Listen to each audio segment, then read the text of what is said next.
Apa kabar semua? Saya Profesor Lee Hisong yang mengajar Perjanjian Lama di Universitas Chongqing. Hari ini kita akan memasuki sesi ke-8 tentang Perjanjian Daud dan juga mengenai catatan kemenangannya. Hari ini kita akan melihat 3 poin. Yang pertama, setelah dia menerima janji, kemenangan Daud pun dicatat. Dan hari ini kita akan mempelajari alasan pencatatan itu. Yang kedua, apa tujuan teologis dari pencatatan kemenangan dan perluasan daerah kekuasaan Daud dalam kitab 1 Tawarik ini. Yang ketiga, kita akan membahas tentang alasan mendasar dari kemenangan dan juga perluasan daerah dari kekuasaan Daud. Di sesi sebelumnya, kita membahas janji untuk Daud yang tercatat dalam 1 Tawarik pasal 17. Diceritakan tentang Tuhan yang muncul ke hadapan Daud dan dia mengikat perjanjian yang luar biasa kepadanya. Dan kemudian, di pasal 18, 19, dan pasal 20, catatan tentang kemenangan Daud diperkenalkan kepada kita. Daud memenangkan perang dengan Filistin, Moab, Hadadezer Raja Zoba, Edom, Amon, dan juga yang lainnya. Kita akan mempelajari fungsi teologis dari mencatat kemenangan Daud. Namun, untuk memahami bacaan ini, sebelumnya kita harus memiliki sedikit pengertian tentang geografis. Ini adalah peta perluasan daerah kekuasaan di zaman Daud. Bangsa-bangsa di sekitar Israel yang ditaklukkan oleh Daud muncul di pasal 18, 19, dan juga pasal 20. Di antaranya adalah Filistin, Edom, Moab, Amon, dan juga Aram yang membantu Amon. Pasal ini memperkenalkan tentang 5 bangsa utama di sekitar Israel yang telah dikalahkan oleh Daud. Nah, sekarang kita akan mempelajari dengan terperinci tentang kemenangan Daud ini. Ada alasan mengapa Tuhan mencatat kemenangan Daud di dalam Alkitab seperti ini. Yang pertama adalah karena ini adalah salah satu jawaban dari doa Daud kepada Tuhan. Setelah bersusah payah membawa tabut perjanjian menuju Yerusalem, Daud merasa sangat bersyukur atas anugerah dari Tuhan, sehingga dia menaikkan syukur dan juga pujian, sambil menaikkan doa permohonan. Salah satunya ada di 1 Tawarik 16 ayat yang ke-35. Dan katakanlah, selamatkan kami, ya Tuhan Allah, penyelamat kami, dan kumpulkanlah dan lepaskanlah kami dari antara bangsa-bangsa. Ia berseru dan memohon untuk dilepaskan dari antara bangsa-bangsa. Itu artinya Tuhan telah memberikan sebuah kemenangan besar kepada Daud sebagai jawaban dari doanya. Selanjutnya, penggenapan janji Tuhan kepada Daud. Dalam 1 Tawarik pasal 17, Tuhan berjanji kepada Daud, bukankah begitu? Tuhan yang berjanji juga mendengar permohonan Daud. Jadi apa yang Tuhan lakukan? Ia memberikan jawaban doa. Catatan kemenangan ini diberikan sebagai bagian dari janji Tuhan, yaitu aku akan menundukkan segala musuhmu, sesuai dengan janji yang Tuhan berikan kepada Daud. Bangsa yang pertama dikalahkan oleh Daud, yaitu Filistin dan Moab. Diceritakan dalam 1 Tawarik 18 ayat 1 sampai ayat 2. Daud memukul kalah orang Filistin dan menundukkan mereka. Lalu ia merebut Gad dan segala anak kotanya dari tangan orang Filistin. Dan Daud memukul kalah orang Moab, sehingga orang Moab takluk kepadanya dan harus mempersembahkan upeti. Nah, saudara, orang Filistin telah menjadi musuh bebuyutan Daud sejak zaman hakim-hakim. Di zaman Saul pun juga sama. Pada akhirnya, Daud pun memukul kalah orang Filistin dan menundukkan mereka. Dikatakan ia merebut Gad dan segala kotanya. Filistin adalah bangsa yang terdiri dari 5 kota utama sehingga disebut dengan Pentapolis. Salah satu dari kelima kota itu adalah kota Gad. Pernyataan merebut Gad dan segala anak kotanya berbicara tentang proses Daud memperluas kekuasaannya ke Filistin dan menaklukkan musuh bebuyutannya itu. Negara selanjutnya yang dikalahkan adalah Hadadezer Raja Zoba dan Aram. Dalam 1 Tawarik 18 ayat 7-8 tertulis, Daud merebut perisai-perisai emas orang-orang Hadadezer. Daud mengalahkan, merebut perisai emas mereka, membawanya menuju Yerusalem, dan juga mengambil sangat banyak tembaga dari kota Hadadezer, Tibat, dan kota Kun. Dan dia merebut emas dan tembaga dalam perang itu. Mengapa dia merampasnya?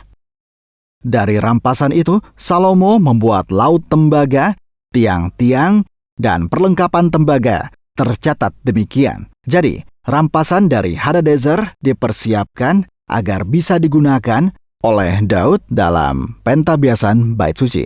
Jadi, saudara sekalian, peperangan, kemenangan, dan rampasan Daud dari bangsa-bangsa di sekitarnya ini sangat berbeda dengan bangsa-bangsa Timur Tengah lain di zaman dulu, dan Daud menggunakan peperangan ini untuk mempersiapkan sebuah pembangunan bait Allah. Alasan penting Tuhan memberikan kemenangan di zaman Daud adalah karena Daud memiliki kerinduan yang indah seperti ini. Lalu, setelah mendengar kabar kemenangan dari Daud, Tou, Raja Hamat, mengirimkan sebuah hadiah. Dalam 1 Tawarik 18 ayat 9 dan 10, Tou, Raja Hamat, mendengar bahwa Daud telah memukul kalah tentara Hadadezer, Raja Zoba. Ia mengutus Hadoram, anaknya itu, untuk menyampaikan salam dan selamat kepadanya karena ia telah berperang melawan Hadadezer dan memukul dia sampai kalah. Sebab Hadadezer sering memerangi Tou, dan Hadoram membawa berbagai barang emas, perak, dan tembaga. Jadi Hadadezer itu adalah musuh bebuyutan Tou, Raja Hamat. Saat Daud mengalahkan Hadadezer, betapa senangnya Tou karena ada orang lain yang datang mengalahkan musuhnya. Karena itu, dia mengirimkan sebagai tanda terima kasih kepada Daud, yaitu barang-barang emas, perak, dan juga tembaga. Apa yang Daud lakukan pada semua yang dia terima itu? Daud memberikannya kepada Tuhan. Daud menyerahkan hadiah itu kepada Tuhan, jadi Daud memberikan hadiah dari Tou dan juga rampasan dari bangsa-bangsa untuk bait Allah. Bukankah Tuhan berkata Daud tidak bisa membangun bait Allah itu? Tapi walau dia sendiri tidak bisa membangunnya, hal yang penting bagi Daud bukanlah dirinya sendiri. Apa yang penting? Yang penting adalah bait Allah bisa terbangun. Jadi, walau bukan dirinya yang membangun, Daud melakukan apapun, yaitu mempersiapkan segalanya. Walau hanya satu batu pijakan atau satu gundukan pun tidak apa. Walau diinjak tidak apa-apa, asalkan rumah Tuhan dibangun. Tidak apa-apa. Dikatakan bahwa Daud menang melawan Edom dan menempatkan pasukan di Edom. Sehingga seluruh Edom diperbudak oleh Daud. Di sini muncul catatan penting secara teologis, tertulis bahwa Tuhan memberi kemenangan kepada Daud kemanapun ia pergi berperang. Jadi saudara, apa rahasia dari kemenangan Daud? Karena Tuhan memberinya kemenangan. Kemanapun Daud pergi, ada nyanyian kemenangan dan membawa barang rampasan dan mempersembahkannya kepada Tuhan. Ini adalah permulaan saudara. Dan hal apakah yang penting? Daud harus mempertahankan dan juga memerintah bangsa itu. Daud harus memerintah bangsa yang besar dan prinsip pemerintahannya luar biasa. 1 Tawarik 18 ayat 14 berkata, Daud memerintah seluruh Israel dan menegakkan keadilan dan kebenaran bagi seluruh bangsanya itu. Dalam bahasa Ibrani disebut Mishpat dan Tzedakah. Saudara, kedua kata Ibrani ini sangat penting dalam perjanjian lama. Ini adalah prinsip pemerintahan. Nah, pertanyaannya, saudara, prinsip pemerintahan milik siapa ini? Ini prinsip pemerintahan Tuhan. Dalam Mazmur 89 ayat yang ke-14, keadilan dan hukum adalah tumpuan tahtamu. Dikatakan bahwa Mishpat dan Tzedakah adalah dasar dari tahta Tuhan. Tuhan memerintah dengan keadilan dan hukum, dan kasih dan kesetiaan berjalan di depannya. Jadi, Daud memerintah bangsanya itu dengan prinsip apa? Dia memerintah dengan prinsip pemerintahan Tuhan sebagai raja. Tapi prinsip pemerintahan dalam Perjanjian Lama ini memiliki kaitan dengan Mesias.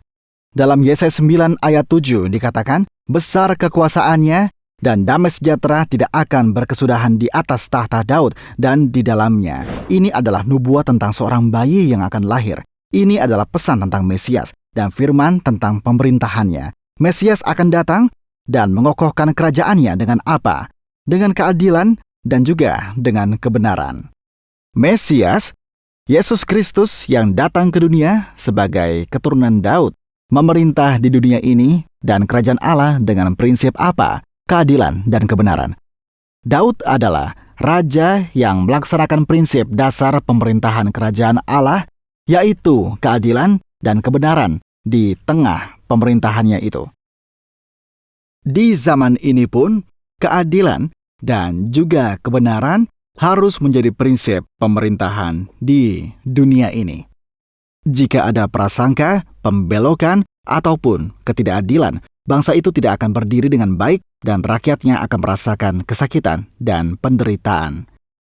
Keadilan dan kebenaran, mishpat dan sedekah, sangatlah penting sebagai prinsip pemerintahan. Siapa raja yang sungguh menerapkan hal ini dalam pemerintahannya, yaitu Daud.